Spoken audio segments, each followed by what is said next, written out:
अस्सलाम वालेकुम। वो स्टूडेंट जो हमारे इंस्टीट्यूट से शॉर्ट कोर्सेज़ करके चले जाते हैं, कुछ स्किल्स हासिल करके चले जाते हैं, उसके बाद उनकी कोशिश होती है कि इन स्किल्स को इस्तेमाल करके किसी तरह से अब पैसे कमाए जाएँ, प्रोफेशनल लाइफ को आगे बढ़ाया जाए। तो उसके लिए उनके पास 2-3 ऑप्शन होती हैं। एक ऑप्शन ये है कि वो कोई जॉब ढूँढ लें और जॉब करना स्टार्ट कर दें। दूसरी ऑप्शन ये होती है कि वो अपना कोई ना कोई बिज़नेस स्टार्ट कर दें। और तीसरी ऑप्शन है कि वो फ्रीलांसर बन जाएँ। बिज़नेस और जॉब ये किसी किसी स्टूडेंट को मुश्किल मराहल लगते हैं, तो इसलिए वो फ्रीलांसिंग की दुनिया में आना चाहते हैं। फ्रीलांसिंग क्या होती है, फ्रीलांसिंग में फाइवर का क्या काम है और किस तरह से फ्रीलांसिंग फाइवर के ऊपर स्टार्ट की जाए, इस चीज़ के ऊपर हमारी आज की सीरीज़ है। तो सबसे पहले हम लोग देखेंगे फ्रीलांसिंग क्या है, फ्रीलांसर को क्या क्या काम करने पड़ते हैं और उसमें और जॉब में क्या डिफरेंस है, और फिर हम आहिस्ता आहिस्ता फाइवर की तरफ जाएंगे कि उसको पहले अकाउंट कैसे बनाना है और वो दूसरी वेबसाइट्स के से कितनी मुख्तलिफ और क्या क्या काम करती है। तो सबसे पहले देखते हैं जी, हु इज़ फ्रीलांसर, फ्रीलांसर कौन होता है। A freelancer is a self employed person.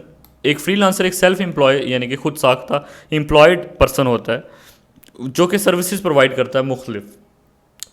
ये सर्विसेज या ये काम सेवरल जॉब्स पर मुश्तमिल हो सकता है और मल्टीपल क्लाइंट्स के लिए भी वो इंसान काम कर सकता है एक ही वक्त में। यानी कि एक फ्रीलांसर एक वक्त में मुख्तलिफ क्लाइंट्स के लिए काम कर रहा होता है, मुख्तलिफ जॉब मुख्तलिफ प्रोजेक्ट्स के ऊपर काम कर रहा होता है, तो उसको क्या कहते हैं, फ्रीलांसर। फ्रीलांसर की करैक्टरिस्टिक्स क्या हैं? यूजली अर्न मनी ऑन पर जॉब बेस। उसको पैसे महीने के कोई सैलरी नहीं मिलती, उसकी कोई फिक्स सैलरी नहीं होती, मगर उसको पर जॉब बेस, पर जॉब का मतलब पर प्रोजेक्ट, तो पर प्रोजेक्ट बेस्ड उसको मुख्तलिफ पैसे मिलते हैं। सैलरी तो नहीं उसको कह सकते, जो भी उसका मुआवजा उसके क्लाइंट के साथ तय हुआ होता है वो उसको मिल रहा होता है पर project based. Short term works होते हैं, यानी कि कोई परमानेंट वर्क नहीं होता। हाँ, आपके क्लाइंट्स अगर परमानेंट आपके साथ अच्छा चलना शुरू हो जाते हैं, वो रिपीट ज़रूर होना शुरू हो जाते हैं, लेकिन शॉर्ट टर्म वर्क होता है। एक काम किया आपने, उसके बाद आपको नया क्लाइंट मिला और दूसरा काम किया, फिर तीसरा काम किया, ये सब उसकी करैक्टरिस्टिक होते हैं। Not officially employ of a company, किसी कंपनी का वो एम्प्लॉय नहीं होता। तो ये सारी करैक्टरिस्टिक अगर आप में पाई जाती हैं तो आप एक फ्रीलांसर हैं। और फ्रीलांसर अमूमी तौर पर पाकिस्तान में एक बहुत ज़्यादा तेज़ी से बढ़ता हुआ प्रोफेशन है। लोग घर बैठ कर ही पैसा कमाने को, अपनी स्किल्स को मुख्तलिफ दुनिया में, अमेरिका, इंग्लैंड, ऑस्ट्रेलिया, वहाँ पर बेचते हैं और फिर वहाँ पर जाके फिर वो पैसा कमाते हैं और यहाँ पर बैठे बैठे ही वो उनको बेचते हैं, इंटरनेट के ज़रिए सर्विस प्रोवाइड करते हैं। तो पाकिस्तान की इकॉनमी में भी उसमें इंक्रीज़ लेके आते हैं ज़र मुबादला में। ठीक है, अब हम इससे आगे चलते हैं। What are freelancing markets. अब फ्रीलांसिंग मार्केट्स क्या होती हैं? फ्रीलांसर का तो हमें पता चल गया, ठीक है, आपके पास एक स्किल है, आप घर बैठे हैं, अब आपने ये सोच लिया कि मैं ये बेचना चाहता हूँ, ये मैं लोगों को सर्विस प्रोवाइड करना चाहता हूँ। तो क्या आपके पास ऑप्शंस हैं? आपके पास ऑप्शंस हैं कि आप एक ऐसी मार्केट में जाएं जहां पर आपको क्लाइंट्स मिलें, क्लाइंट्स आपको कोई काम दें और वो काम जो है वो आप उनको करके दें, उसके बदले में वो आपको मुआवजा देंगे। So what is freelancing market? Freelancing market क्या है जी? A website on which buyer and seller do business. एक ऐसी वेबसाइट जिसके ऊपर बायर और सेलर, बायर कौन है? जो सर्विस पर परचेज करना चाहता है, और सेलर कौन है? आप हैं। अगर आप फ्रीलांसर हैं तो सेलर हैं आप। And communicate, do business and communicate. अगर वो बिजनेस कर रहे हैं, कोई चीज़ खरीद रहे हैं, परचेज कर रहे हैं, या कम्युनिकेट कर रहे हैं उस मार्केट में, is called a freelancing market. It is free flowing market. इसको फ्री फ्लोइंग मार्केट भी कहा जाता है। क्यों कहा जाता है ये भी आगे जाके आपको पता चलता है। Can a freelancer make its own website और फ्रीलांसिंग मार्केट? नो। ये क्वेश्चन मैंने इसलिए लिखा कि क्या एक फ्रीलांसर, अच्छा एक फ्रीलांसर है आप फॉर एग्जांपल, और आप कहते हैं कि ठीक है मैंने ग्राफिक डिज़ाइनिंग सीख ली है, तो अब मैं अपनी फ्रीलांसिंग मार्केट बनाता हूँ। फ्रीलांसिंग मार्केट के बारे में अभी थोड़ा सा और भी बताऊँगा आगे चल के। पहले ये देख लेते हैं कि आप ये समझ लें कि एक वेबसाइट आप कहते हैं यार मैं खुद बना लेता हूँ, और फिर उसके बाद मैं मुख्तलिफ क्लाइंट जो है उस वेबसाइट पे आएंगे और मुझे काम देंगे। क्यों? तो अपनी मार्केट आप खुद बनाना चाहते हैं, ऑब्वियसली आप बना सकते हैं, लेकिन नहीं बनानी चाहिए। नो। उसकी बहुत सारी वजूहत हैं। एक तो पहली बात है वहाँ पर क्लाइंट बेस्ड होंगे नहीं, क्लाइंट्स ही नहीं आएंगे स्टार्टिंग में। It takes too much time, बहुत सारा वक्त लग जाएगा उस पर, फिर क्लाइंट्स आएंगे, फिर उसके बाद जो आप सर्विसेज दे रहे हैं उसके अलावा भी क्लाइंट्स को कुछ सर्विसेज चाहिए, वो सारे भी लोग आपको रखने पड़ेंगे, या बहुत सारे फ्रीलांसर भी आपकी वेबसाइट पर आना शुरू हो जाएं, ये सब भी आपको करना पड़ेगा। और अगर आप ये सब करने में मैनेज हो जाएँ तो that is a full fledge business. तो फिर वो एक फ्रीलांसिंग बिजनेस नहीं बल्कि एक कंप्लीट बिजनेस बन जाता है, और आपको उस कंपनी को एज अ कंपनी रजिस्टर कराना होगा, अपनी वेबसाइट को, अपने कुछ एम्प्लॉयज़ रखने होंगे जो ये सारी चीज़ें देख रहे होंगे, मैनेज कर रहे होंगे। That is a business. So मैंने जैसी 3 कैटेगरी पहले आपको बताई, एक होती है जॉब, एक होता है बिजनेस, एक होता है फ्रीलांसिंग। तो फिर वो आप बिजनेस की कैटेगरीज में आ जाते हैं। तो फ्रीलांसिंग मार्केट्स जो ऑलरेडी इस टाइम दुनिया में चल रही हैं, फ्रीलांसिंग वेबसाइट जो हैं, they are a business but you are a freelancer. आप उसके ऊपर फ्रीलांसर ज़रूर हैं, लेकिन वो जो वेबसाइट्स हैं वो फ्रीलांसिंग की मार्केट्स एक बिजनेस है। आगे चलते हैं। अब देखें, ये एक मैंने तस्वीर यहाँ पर लगाई है, जैसे एक्सपो सेंटर है पाकिस्तान, इंडिया, दुबई, दुनिया भर में मुख्तलिफ शहरों में, फ्रैंकफर्ट, जर्मन और हर जगह मुख्तलिफ एक्सपोज लगते हैं। बुक्स के लगते हैं और फूड्स के लगते हैं, गाड़ियों के लगते हैं, डिफेंस के लगते हैं। तो ये जितने भी आपके एक्सपो लगते हैं, इसके अंदर एक छोटा सा स्टॉल होता है। वो स्टॉल जो होता है वो एक कंपनी अपना स्टॉल लगाती है, कंपनी या कोई छोटा रिटेलर या कोई दुकानदार या कोई अपना स्टॉल लगाता है, और दुनिया भर से मुख्तलिफ लोग उस जगह में आते हैं और उस जगह में आके उस स्टॉल पर जाते हैं, और फिर उनको पता चलता है कि यार ये स्टॉल या ये कंपनी मुख्तलिफ ये वाली सर्विसेज प्रोवाइड कर रही है, और वहाँ से वो लोग चीज़ें परचेज़ कर लेते हैं। अगर हम लोग अपने फ्रीलांसिंग मार्केट भी को भी इसी एग्जाम्पल को देखते हुए सोचें, तो फ्रीलांसिंग मार्केट भी कुछ इसी तरह की होती है कि एक ऐसी वेबसाइट, ये जो expo centre for example this is a website, एक ऐसी वेबसाइट जो आपको स्टॉल लगाने की इजाज़त दे रही है। आप इसमें आएंगे और आप आके अपना स्टॉल लगाएंगे। एक्सपो सेंटर में तो स्टॉल लगाने के पैसे होते हैं, लेकिन जो फ्रीलांसिंग की मार्केट्स या वेबसाइट हैं, इनके ऊपर अगर आप अंदर आके अपनी सर्विसेज प्रोवाइड करें, उसको स्टॉल लगा रहे हैं, उसके कोई पैसे नहीं है, वो फ्री है। तो एक ऐसी वेबसाइट जो आपको स्टॉल लगाने की इजाज़त दे रही है कि आप आएँ और स्टॉल लगाएं, और कोई भी शख्स उसको फ्री एंट्री दे रही है कि वो आए और कोई भी सर्विस जो उसको चाहिए वो उस सर्विस से रिलेटेड स्टॉल्स को विज़िट करे, और उसके बाद जो स्टॉल उसको सही लगता है, जो उसके मुताबिक उसको लग रहा है कि यार इसकी सर्विसेज ठीक है, उस स्टॉल से वो परचेजिंग कर ले। अब जब परचेजिंग वो करेगा, उसके बाद वो कुछ परसेंटेज जो है वो इस एक्सपो सेंटर यानी कि इस वेबसाइट को या इस फ्रीलांसिंग मार्केट कंपनी को उसमें से कुछ छोटा सा शेयर दे देंगे, 10%, 20%, 30%, जो भी उनका फिक्स होगा। तो पहले वो कोई अमाउंट नहीं लेते, लेकिन बाद में अगर आपकी सेलिंग और परचेजिंग हो जाती है तो दोनों से, परचेज़र से भी और सेलर से भी 10% या 20% वो आप लोगों से परचेज़ कर सकते हैं, या करते हैं, कर सकते नहीं बल्कि करते ही हैं, क्योंकि इसी तरह से उनका काम चलता है। तो जैसे एक्सपो सेंटर में लाइव में तो आपको पता है कि पहले ही आपको स्टॉल के पैसे देने पड़ते हैं, फिर जाके आपको स्टॉल लगाना पड़ता है, सेल हो या ना हो। लेकिन फ्रीलांसिंग मार्केट में आप लोग पहले से ही कुछ नहीं आपने पहले से देना, लेकिन जब आपकी कुछ सेल या परचेज होगी तो उसके बाद आपको कुछ शेयर उनको देना होगा। लेकिन this is best as you know कि अगर आपका नहीं चलता तो आपको कोई लॉस इसमें नहीं है। अच्छा, इसके अंदर एक और एग्जांपल आपके सामने लेके आते हैं। मिसाल के तौर पर ये भी एक एक्सपो सेंटर की मिसाल है। अब इसके अंदर भी हमारे पास स्टॉल लगा हुआ है। अब देखें, ये स्टॉल जो होता है ये आपकी पर्सनल प्रॉपर्टी नहीं होती। तो फ्रीलांसिंग वेबसाइट आपकी पर्सनल प्रॉपर्टी नहीं है। इसके अंदर आपने अपना अकाउंट बना लिया, उसके ऊपर आप कुछ बेच रहे हैं, दैट इज़ जस्ट आप पोजीशन, उन्होंने आपको एक पोजीशन दी है, आप उस पोजीशन पे अपने आप को रैंक कर रहे हैं, अपने आप को स्टैंड कर रहे हैं, अपनी सर्विसेज रख के बैठे हुए हैं, लोगों को बेच रहे हैं, एक किस्म का आपने ठेला लगा लिया। तो वो जब चाहें, अगर आपने उनको कोई रूल्स फॉलो ना किए या कुछ किया या कुछ ऐसा, वो आपको यहाँ से निकाल सकते हैं इस मार्केट से। तो यानी कि ये आपकी अपनी पर्सनल प्रॉपर्टी नहीं होती जो फ्रीलांसिंग मार्केट्स हैं, आप बस अपना एक स्टॉल जाके लगा लेते हैं इसके ऊपर। तो ये भी उसकी एक एग्जांपल है। जैसे किसी अगर एक्सपो से हट के हम देखा जाए तो बाहर किसी जैसे अनारकली या थाईलैंड या मलेशिया चले जाए, छोटी छोटी जो मार्केट्स होती हैं जिनमें स्टॉल्स लगे होते हैं, स्टॉल मार्केट जिसको कहते हैं, तो उन मार्केट्स के अंदर ये जो एक स्टॉल होता है दैट इज़ एक्चुअली लाइक इसी तरह फ्रीलांसिंग की वेबसाइट के ऊपर भी आप लोग अपना एक स्टॉल लगाएंगे, अपनी सर्विसेज दुनिया को बताएंगे ये मैं बेचता हूँ, और उसके बाद वो आपसे ख़रीदते हैं या नहीं ख़रीदते, ये अब आपके ऊपर डिपेंड करता है। टॉप फ्रीलांसिंग मार्केट्स कौन कौन सी हैं? फ्रीलांसिंग मार्केट से क्या मुराद है? फ्रीलांसिंग की वेबसाइट्स। तो फ्रीलांसिंग की वेबसाइट कौन कौन सी हैं टॉप, एक एक करके हम इनको देखेंगे। अपवर्क है जिसको ओडेक्स कहते हैं, सॉरी ओडेक्स, और फिर ई लांस, पहले दो वेबसाइट्स होती थी, और ई लांस जो है वो तकरीबन 1999 में बनी थी, काफ़ी पुरानी वेबसाइट, और ओडेक्स जो है वो 2003 में बनी थी। एंड 2015 तक, यानी कि तकरीबन कोई 13 से 15 साल ये दोनों वेबसाइटें चली हैं, मुख्तलिफ अदवार इन्होंने गुजारे हैं, और फिर 2015 में जाके इन्होंने मर्जर कर लिया, अपना एक दूसरे के साथ मिल गई और अपवर्क बना ली। अपवर्क जो उन्होंने 2015 में बनाई है, is one of the biggest and most popular website in the world. एक और वेबसाइट जो कि बहुत इनको लगा कि हमारे compete कर रही है, बहुत ज़्यादा बढ़ती जा रही है, which is free lancer website या फ्री लांसर कंपनी को compete करने के लिए अपवर्क बनी थी और अभी तक अपवर्क चल रही है। और तकरीबन उन्होंने अपनी वेबसाइट के ऊपर और विकीपीडिया के ऊपर लिखा हुआ है तकरीबन 12 मिलियन फ्री लांसर इसके ऊपर मौजूद हैं इस टाइम, और 5 मिलियन क्लाइंट्स जो हैं वो भी इसके ऊपर मौजूद हैं। 5 मिलियन क्लाइंट्स बहुत बड़ी तादाद है, टू मच क्लाइंट्स, और एवरी डे का मतलब आपको कितना सारा काम इसके ऊपर से मिल सकता है। इसके बाद आ जाते हैं जी फ्रीलांसर। जैसे मैंने आपको बताया 2009 में फ्रीलांसर वेबसाइट बनी थी और ये क्लेम कर रहे हैं कि 40 मिलियन कनेक्शंस ये लोग अब तक कर चुके हैं। फ्रीलांसर ऑस्ट्रेलिया की वेबसाइट है, ऑस्ट्रेलियन बेस्ड वेबसाइट है, और Upwork is American based website, USA, and जो फ्रीलांसर है वो है Australian based website.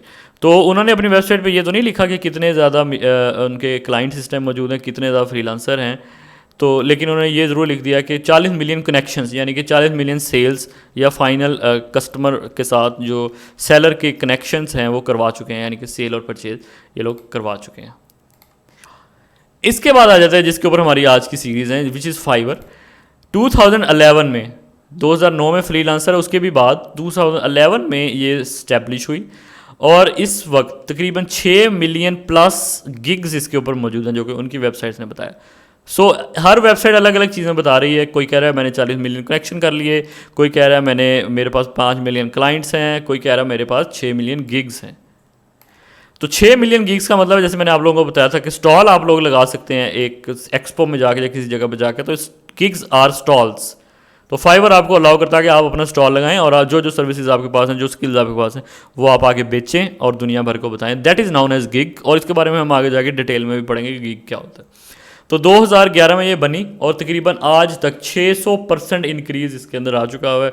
One of the biggest growing market, पहले मैं कह चुका हूँ कि Upwork is one of the biggest market, लेकिन Fiverr is one of the biggest growing market, fastly growing market as compare to Upwork.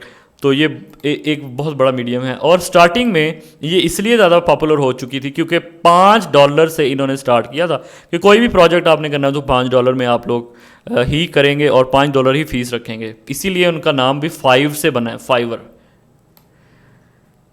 तो इसके ऊपर क्रिटिसिज्म भी आया दुनिया भर में, ग्राफिक डिज़ाइनर्स की तरफ से और दूसरे मुख्तलिफ डिज़ाइनर्स की तरफ से, वीडियो एडिटर्स वगैरह की तरफ से, कि $5 तो बहुत कम थे, उनका काम इतना ज़्यादा अच्छा होता है, उसके बदले में $5 से। और इसी तरह जो बायर है उसकी तरफ से भी फिर क्रिटिसिज्म आया कि $5 हम देते हैं लेकिन क्वालिटी वर्क हमें नहीं मिलता।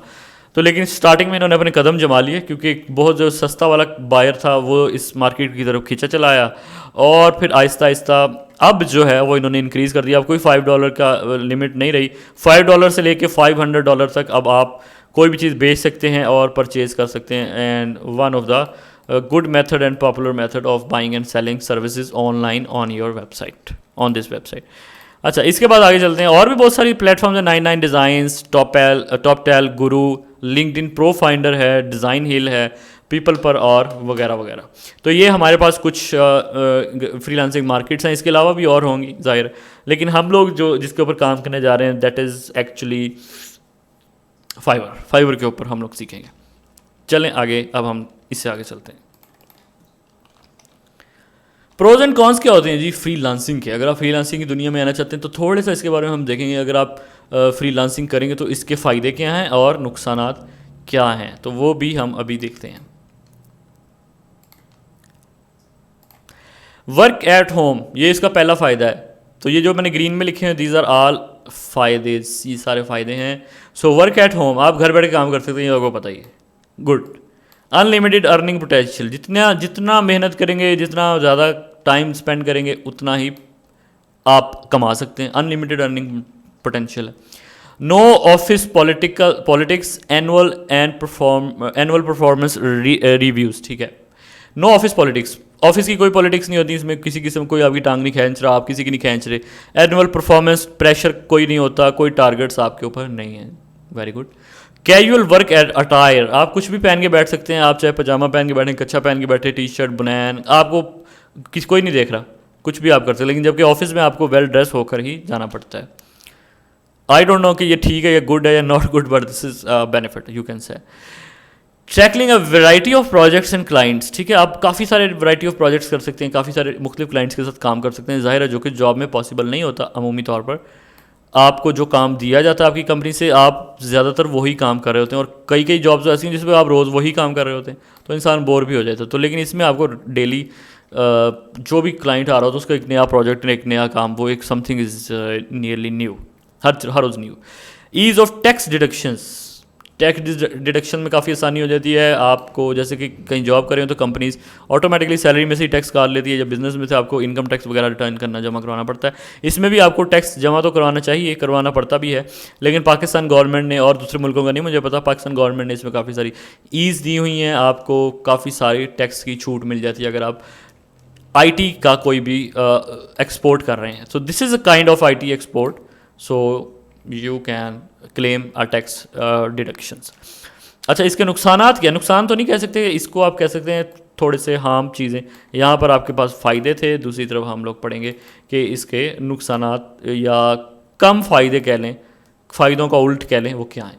फीलिंग आइसोलेटेड, यानी कि आप अकेले रह जाते हैं। अकेले मतलब कि जब आप किसी कंपनी में काम करते हैं, आपके कुछ दोस्त होते हैं, आपके कोलीग्स होते हैं, दुख दर्द में आपका साथ देते हैं। कुछ साल आप जब एक कंपनी में या किसी गवर्नमेंट जॉब में जहाँ भी आप काम करते हैं या बिज़नेस भी कर रहे होते हैं, तो वो आपके कुछ आपने मुलाजिम रखे होते हैं, तो कुछ एक रिलेशन बन जाता है, कुछ साल उनके साथ गुजरना, उनके दुख दर्द में आप जाते हैं, शादी ब्याह ये वो, तो दोस्त होते हैं वो आपके। लेकिन फ्रीलांसिंग में ऐसा कुछ नहीं है, हो जाते हैं यहाँ पर भी कोई आपको मिल सकता है, क्लाइंट के साथ कहीं ना कहीं हो सकती है, बट अमूमी तौर पर ज़ीरो एम्प्लॉय, क्या कहते हैं उसको, zero colleague, you do not have any colleague, you are alone, okay, it's fine for some people, कुछ लोग वैसे अकेला रहना चाहते हैं उनके लिए ठीक है, fine. Inconsistent work and cash flow, inconsistent work, ज़रूरी नहीं कि हर रोज़ मुझे काम मिले, जॉब में काम मिले या ना मिले कोई मसला नहीं, महीने बाद सैलरी तो मिलनी ही मिलनी। इनकन्सिस्टेंट वर्क, ये यहाँ पर अगर आपको काम ना मिला किसी दिन, तो उस दिन आपको पैसे नहीं मिलेंगे, तो हर रोज़ कभी कभी काम नहीं मिलता, स्टार्टिंग में तो काम मिलता ही नहीं है, कुछ मंथ्स तो लग जाते हैं आपको मेहनत करते, फिर जाके आपको काम मिलना स्टार्ट होता है। तो इनकन्सिस्टेंट वर्क है, कभी मिल गया कभी ना मिला। And inconsistent he cash flows हैं, कैश फ्लोज वही, कभी ज़्यादा आ गया कभी कम आ गया। बिजनेस में भी खैर ऐसा ही होता है, लेकिन फ्रीलांसिंग में भी इसी तरह है। लेकिन जॉब में जो है आपको ज़ाहिर है हर महीने एक फिक्स सैलरी जो है वो मिल रही होती है। Instead of having one boss you have several clients to answer. पिछली बात हमने चेक की कि आपके पास बहुत सारे क्लाइंट्स होते हैं, गुड, लेकिन ये है कि जिस तरह आपके पास कंपनी में एक बॉस होता है, यहाँ पर आपके पास बहुत सारे बॉस हैं, हर एक की सुननी भी पड़ती है। जो भी आपने काम किया उसको मैं वो रिव्यूज़ कहेगा, ये करो वो करो, और फिर उन सबको आप हैंडल कर रहे होंगे, उन सबकी बातें सुन रहे होंगे, उनको डील कर रहे होंगे। ज़ाहिर है आपके पास ऑप्शन तो है, आप किसी न किसी को भी कह दें कि ठीक है मैंने आज के बाद तुमसे काम नहीं करना, या ठीक ना लगे आपको वो, आप उससे नहीं लें काम या उससे का प्रोजेक्ट ना पकड़ें, वो आपकी मर्ज़ी है। लेकिन ज़ाहिर है कि there are a lot of people जिनके साथ आपको डील करना पड़ेगा। इसके अलावा अगला जो है इसका है इनकम प्रेशर। आपके पास इनकम का प्रेशर बहुत ज़्यादा होता है, जबकि जॉब्स में ख़ासतौर पर गवर्नमेंट जॉब्स में तो ज़ाहिर नहीं होता, उसको तो पता ही है महीने बाद सैलरी आनी और पक्की आनी, और प्राइवेट जॉब्स में भी सैलरी हर माह एक फ़िक्स होती है। इसी तरह जो बिजनेसेस होते हैं उनमें और जो फ्रीलांसर्स होते हैं, इन दोनों में इनकम का प्रेशर होता है। बिजनेसेस में थोड़ा कम, क्योंकि जब एक बार बिजनेस स्टैब्लिश हो गया तो वो आपकी एक फ़िज़िकल एंटिटी है, कस्टमर वहाँ पर आता ही आता है, वो एक मार्केट होती है, फिज़िकल मार्केट होती है, तो ये एक वर्चुअल मार्केट होती है फ्रीलांसर। तो इनकम प्रेशर, अगर आप जाएंगे और आप अपना काम करेंगे, प्रोजेक्ट करेंगे, तो ही आपको इनकम मिलेगी, और घर वालों का प्रेशर आपको पता सारा ये होता ही है। लेकिन ज़ाहिर है बिज़नेस में थोड़ा सा ये डिफरेंस है कि बिज़नेस में अगर आप नहीं भी जाते, आपने कुछ लोग रखे हुए हैं, तो वो आपकी जगह पर दुकान खोल लेते हैं या जो भी आपका बिज़नेस है वो चला रहे होते हैं, सो वहाँ पर काम चल जाता है। यहाँ पर अमूमी तौर पर स्टार्टिंग में ख़ास तौर पर टीम तो नहीं है आपके पास, आप खुद ही हैं, तो आपको काम भी करना पड़ेगा, मेहनत करनी पड़ती है। नो हेल्थ इंश्योरेंस, ज़ाहिर है जॉब्स वगैरह में आपको हेल्थ इंश्योरेंस वगैरह मिल जाती है, इसमें नहीं मिलती, इसमें कोई चक्कर नहीं है, आप अपने ही जो भी आपने कमाया है that is all yours. Lack of job security, वैसे तो पाकिस्तान में प्राइवेट सेक्टर में भी लैक ऑफ जॉब सिक्योरिटी पाई जाती है, सिर्फ गवर्नमेंट सेक्टर में ही जॉब सिक्योर होती है, मगर फिर भी प्राइवेट सेक्टर की जो जॉब सिक्योरिटी है वो फ्रीलांसर से थोड़ी सी ज़्यादा है। वो इसलिए क्योंकि फ्रीलांसर को तो रोज़ के रोज़ का कोई पता नहीं है, अच्छा आज प्रोजेक्ट आया नहीं आया कोई पता नहीं, लेकिन जो प्राइवेट सेक्टर की जॉब है दैट इज़ ये तो पाकिस्तान में होता है कि कोई भी कभी भी निकाल सकता है, लेकिन ज़ाहिर है एक नोटिस पीरियड होता है और उसके कोई प्रोविडेंट फंड बनता है, वो आपको देते हैं, ये सारा कुछ करके ही आपको वो निकाल दें। ऐसे एकदम से एक दिन में ज़ाहिर है नहीं निकाल देते, फिर भी आपको एक सैलरी मिल रही होती है और एकदम कोई रीज़न के बगैर वो आपको नहीं निकालते। जबकि इसमें कोई आपको निकाल नहीं रहा, लेकिन कोई आपको आ ही नहीं रहा फॉर एग्जाम्पल, तो जॉब सिक्योरिटी क्या मतलब, कोई प्रोजेक्ट ही ना मिला फॉर एग्जाम्पल, तो क्या कर सकते हैं आप, चाहे आपने कुछ गलती की हो या ना की हो। तो ये सारी चीज़ें थी इसकी। But this is good field, आपके पास अगर जॉब नहीं है, बिजनेस नहीं है, तो ज़रूर this is the best thing. इससे आप बहुत ज़्यादा अर्निंग कर सकते हैं। अनलिमिटेड अर्निंग पोटेंशियल जो है वो इसका, जो इसकी पावर है वो जॉब्स में नहीं है। This is only in freelancing and businesses. सिर्फ वो लोग जो बिज़नेस करते हैं वो अनलिमिटेड अर्निंग पोटेंशियल हासिल कर सकते हैं, और जो फ्रीलांसिंग करते हैं वो अनलिमिटेड अर्निंग पोटेंशियल हासिल कर सकते हैं। ओके, अब हम लोग फाइवर के ऊपर जाएंगे और उसके ऊपर जाके देखेंगे कि किस तरह से हमने पहली दफ़ा इस पे अकाउंट कैसे बनाना है। उससे पहले कुछ टर्मिनोलॉजीज हैं वो ज़रा आप लोगों को पता होनी चाहिए, तो वो देख लेते हैं। फाइवर पे ज़ाहिर है एक अकाउंट होता है आपका, आप उसके ऊपर एक अकाउंट बनाएंगे और जीमेल से आपका अकाउंट बन जाएगा, सिंपल। उसके बाद गिग्स होते हैं। गिग्स का मतलब जैसे मैं आपको पहले बता चुका हूँ, स्टॉल्स फॉर एग्जांपल, आपको 7 किस्म के स्टॉल्स लगाने की, 7 स्टॉल्स आप इसको कहेंगे या क्या, 7 किस्म के, यूँ समझ लें। अच्छा, ऐसे करते हैं कि फाइवर का अकाउंट जो है वो आपका एक स्टॉल है, और इस एक बड़ा सारा स्टॉल है, और इस एक स्टॉल के अंदर आप तकरीबन 7 किस्म के प्रोडक्ट्स को रख सकते हैं सजा सजा के। 7 किस्म की, फ़र्ज़ करें आपको शेल्फ्स मिलेंगी, अलमारियाँ मिलेंगी, जिनमें आप 7 किस्म के प्रोडक्ट्स को रख सकते हैं। मैंने प्रोजेक्ट लिख दिया, प्रोडक्ट्स, 7 प्रोडक्ट्स डिफरेंट आप शो कर सकते हैं कि ये 7 प्रोडक्ट्स मैं बेच सकता हूँ। यानी कि अगर आपको 7 किस्म की स्किल्स हैं तो आप वो 7 किस्म की स्किल्स भी वहाँ पर रख सकते हैं, या एक ही स्किल है उसकी 7 अलग अलग कैटेगरीज हैं तो उसको भी आप वहाँ पर प्रेजेंट कर सकते हैं एक वक्त में। और ये फ्री है, totally free. Fiverr is free, free free free. Bids, इसके अलावा एक और टर्मिनोलॉजी है विच इज़ बिड्स। बिड्स का मतलब है कि फ़र्ज़ करें एक कस्टमर है या एक इंसान है, वो अब एक्सपो की ही मिसाल ले लेते हैं, वो एक्सपो सेंटर में गया है और सारे स्टॉल उसने विज़िट किए हैं, लेकिन उसको वो प्रोडक्ट नहीं मिला जो उसने ख़रीदना था। तो वो वहाँ पर खड़ा होकर आवाज़ लगाता है कि फॉर एग्ज़ाम्पल मुझे मेरे बाल बहुत ज़्यादा गिरते हैं, मुझे एक ऐसा शैम्पू चाहिए कि जो मैं इस्तेमाल करूँ और मुझे मेरे बाल गिरना बंद हो जाए। तो केमिकल्स फैक्ट्रीज़ का वहाँ पे स्टॉल लगे हुए हैं, लेकिन कोई भी उस तरह के शैम्पू नहीं बेच रहा। लेकिन उसने आवाज़ लगाई तो 2-3 क्लाइंट्स उसके सामने आ गए और उन्होंने कहा कि मैं आपको शैम्पू दूंगा, दूसरे ने कहा मैं दूंगा, तीसरे ने कहा मैं दूंगा। तो 3 क्लाइंट उसके सामने मौजूद हैं। तो अब तीनों में से 1 2 3 तीनों में से वो किसी एक को ही ज़ाहिर सेलेक्ट करेगा। तो तीनों अपनी अपनी बिड्स रखेंगे। बिड्स का मतलब है वो पहला कहेगा कि मैं आपको 100 रुपये में ये वाली शैम्पू दे सकता हूँ, दूसरा कहेगा मैं आपको 200 में ये वाला शैम्पू दे सकता हूँ, और तीसरा कहेगा कि मैं आपको 300 में ये वाला शैम्पू दे सकता हूँ। और सारे अपनी अपनी शैम्पुओं की करैक्टरिस्टिक बताएंगे, जी मेरा ये तजर्बा है, मेरे शैम्पू में ये केमिकल्स हैं, ये वो वगैरह वगैरह वगैरह। अब कस्टमर की मर्ज़ी है वो इनमें से कौन सा सेलेक्ट करे, 100 वाला प्राइस की वजह से कर ले, या 200 वाला, या 300 वाला क्वालिटी की वजह से, कौन सा करे ये उसकी मर्ज़ी है। आपने बिड्स फेंकी, तो बिड्स भी आप लोग फ्री फाइवर पे फेंक सकते हैं। अगर आपको प्रोजेक्ट्स शुरू में नहीं मिल रहे तो जो लोग वहाँ पर बिड्स कर रहे होते हैं वहाँ से भी आप पैसे कमा सकते हैं। इसके बाद अगली टर्मिनोलॉजी है ऑर्डर। ऑर्डर का मतलब है अगर किसी ने कहा कि ठीक है मैं ये काम करवाना चाहता हूँ आपसे, दैट इज़ एन ऑर्डर। वो ऑर्डर आपको मिल गया, वो ऑर्डर आपने पूरा करके देना है। चैट्स का मतलब आपको पता है, ये बातें अपने क्लाइंट से बात करना, कम्युनिकेट करना, दैट इज़ चैट। रिवीजन्स का मतलब होता है कि एक प्रोजेक्ट अगर आपने करके दिया है किसी को, क्लाइंट कहता है कि इसमें मैं कुछ चेंजेस करवाना चाहता हूँ, दैट इज़ 1 रिवीजन। अगर वो थोड़े 2 दफ़ा चेंजेस करवाना चाहता है, दैट इज़ 2 रिवीजन्स। अगर वो 3 दफ़ा चेंजेस कराना चाहता है, 3 रिवीजन्स। तो जितनी दफ़ा वो चेंजेस कराता जाएगा आप उसको रिवीजन्स करके देंगे, तो इसको क्या कहते हैं, रिवीजन्स। रिव्यूज़, जब क्लाइंट आपसे कोई काम करवा लेता है तो उसके बाद वो आपके, अच्छा एक्सपो में तो ऐसा नहीं होता, या किसी बाहर की जो मार्केट्स होती हैं, आपके स्टॉल पे कोई चीज़ लेके चला गया। लेकिन यहाँ पर इन वर्चुअल मार्केट्स में या फ्रीलांसिंग की वेबसाइट पे ये होता है, क्लाइंट ने आपसे काम करवाया, अगर उसको अच्छा लगा तो वो आपको 5 स्टार देगा, वो स्टार्स आर द रेटिंग। अगर उसको अच्छा ना लगा तो वो 3 स्टार, 2 स्टार या 1 स्टार भी दे सकता है।